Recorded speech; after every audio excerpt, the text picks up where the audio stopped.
So last Sunday, I spoke about the psychological, the emotional impact of the COVID experience. And today, I'd like to focus on a particular aspect of that that's actually much bigger than COVID and that has been going on a lot longer. The pre COVID world certainly had its share of problems, but at least I could go and do things and be with people in ways that I just took for granted. So, if nothing else, the pandemic has helped me appreciate how important it is for us to have social interactions, to be in the same space with others without worrying if that could ever be a problem. Just never crossed our mind it might. One reason we need social contact is that we learn who we are and how we are doing by observing and by interacting with other people. Infants learn to smile and laugh and coo because when we see a baby, we reward that kind of behavior. That baby's no dummy. They're getting a lot more positive feedback when they smile and coo. It's how they learn acceptance and belonging and the signs of love. Thing is, we never stop learning that.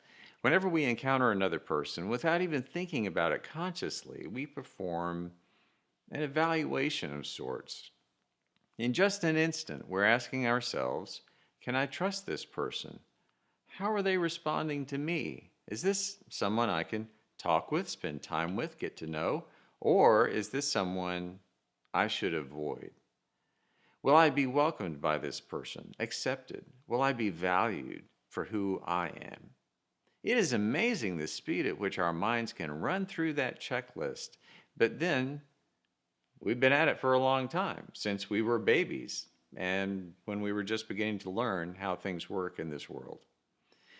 So, with the pandemic, our lack of ability to be with others in person, at least for most of us, has been traumatic because being with others is how we still learn the way that things work in the world. It's still how we understand who we are and how we're doing. Years ago, I was in San Francisco and took the ferry out to Alcatraz, the notorious federal penitentiary on that island. It's now a tourist attraction and sometimes used as a movie set. Now, one part of this tour was visiting the solitary confinement cells. They were small with no windows, and the tour guide invited anyone who volunteered to go inside one to see what it was like for a moment. And like a dummy, I volunteered. So I went inside this space, the size of a small closet, and the guide slammed the heavy iron door behind me. I was in complete darkness, and I could barely hear any sound from outside. And when the guide finally let me out, it felt like I'd been in there for at least an hour, but it had really only been about 30 seconds. So he said, "Can you imagine being in one of these cells for months at a time, or even a year with no human contact? That happened in the old days," he said. Solitary was really the cruelest possible punishment ever devised. And most of the prisoners, he said, when they came out, were insane. And that was not hard to imagine. With no human contact at all, it'd be very hard to maintain a sense of who you are. Spending any time at all asking who we are and worrying about how we're doing, that might sound a bit self-centered in light of the truth that in spite of all that the COVID pandemic has done, none of us, for the most part, have been isolated to the point of literally being in solitary confinement. For the most part, again. But it can still feel like that for many. And the other truth is, feeling alone and isolated, feeling less than able to find others to engage with and to feel kinship and acceptance and belonging, that's been a reality for many people for as long as there have been people. A common theme in classic stories is the plight of the person who has been banished from society just for being different, or maybe shipwrecked, cast away, or tossed into a dungeon and forgotten.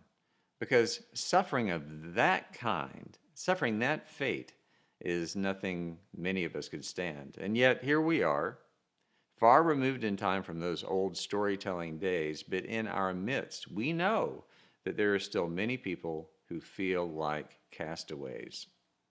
The sense of isolation that any of us might have experienced these past 22 months may have given us a brief glimpse into their reality, but we'll never truly know. In fact, a lot of people are very skilled at concealing their feelings of being alone, of being unwelcomed, of not belonging.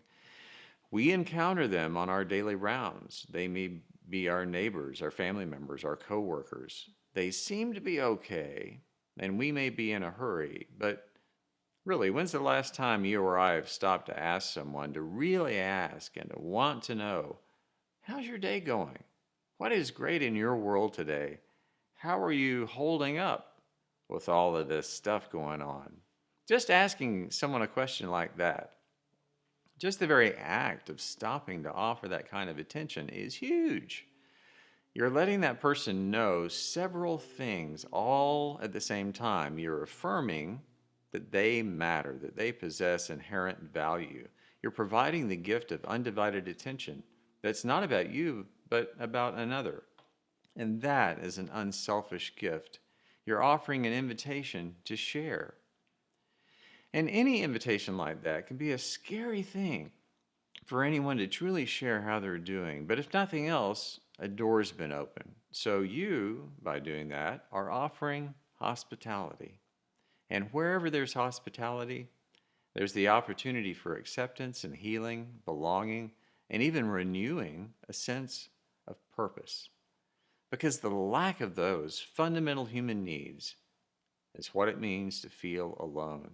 It's to feel unfulfilled.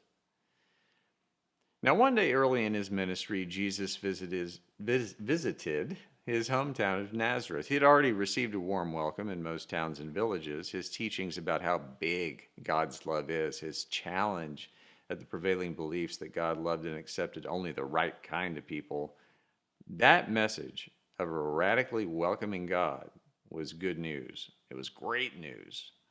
The official organized religion in the time of Jesus was big on defining who was in and who was out and unwanted and cast away. That religion categorized people.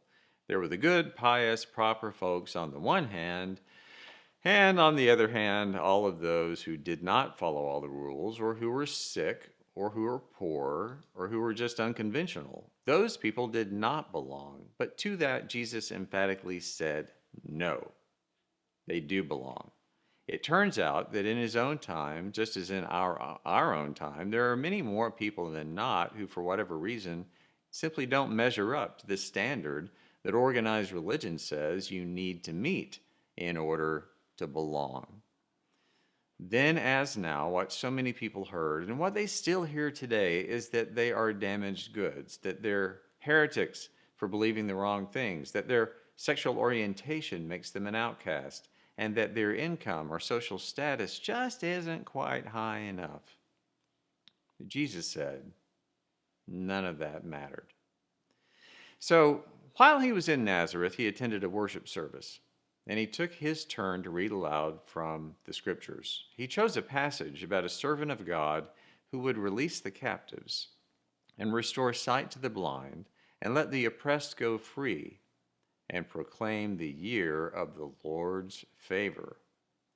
Then, in so many words, as he said to the crowd, as I stand here speaking, these words I've just read are fulfilled. It's a done deal, he said, because I am that servant. Fulfillment. It's one of my favorite stories about Jesus, and because it takes place in a church, a synagogue, it's both a proclamation and a challenge to everyone there to be individuals and to be a faith community where people are welcomed, where people are released from the solitary confinement of their lives, where they gain new insight, where they're embraced and empowered and not oppressed for just being who they are, and where the year of the Lord's favor is proclaimed. So what is this year of the Lord's favor anyway? It was also known as the year of Jubilee, the year when all debts were forgiven, when justice was made real, when promises were fulfilled, when your isolation was over. Now, every Sunday we hear something from the Bible, and it's important to know why we do that. We shouldn't take it for granted. It's not just a collection of quaint old stories that once mattered to people in bygone days. But that's exactly what the Bible becomes if we just listen to it and move on. Now, we're here for a reason, I believe, and that reason is to do our best to learn how to navigate this crazy life and to be better and to do better and to know that love is not just some kind of misty-eyed good feeling, but love is a powerful force for good that you and I can make real in this hurting world. And that is precisely what Jesus was doing that day in Nazareth, taking those sacred words from long ago very seriously, saying to anyone who would listen, this is what I came to do, and this is what we're all called to do. Not just to read this Bible stuff, but to do this stuff together. The world needs us to be individuals and to be a church where we don't wait for people to come to us. No, we go out there and we welcome the castaways because in God's eyes, everyone has a home. We release from isolation those who are solitary and alone, whether it's because they haven't fit in elsewhere, or they've been regarded as outcasts because of who they are, or they've questioned authority, or they've been told that they're unworthy. It's our calling to invite them in, to find acceptance and belonging and purpose and fulfillment. And they are there, all around us, in droves, just waiting for our invitation. And all together, we'll know we're living in the year of the Lord's favor, where no one is alone, where promises are fulfilled, and everyone truly belongs.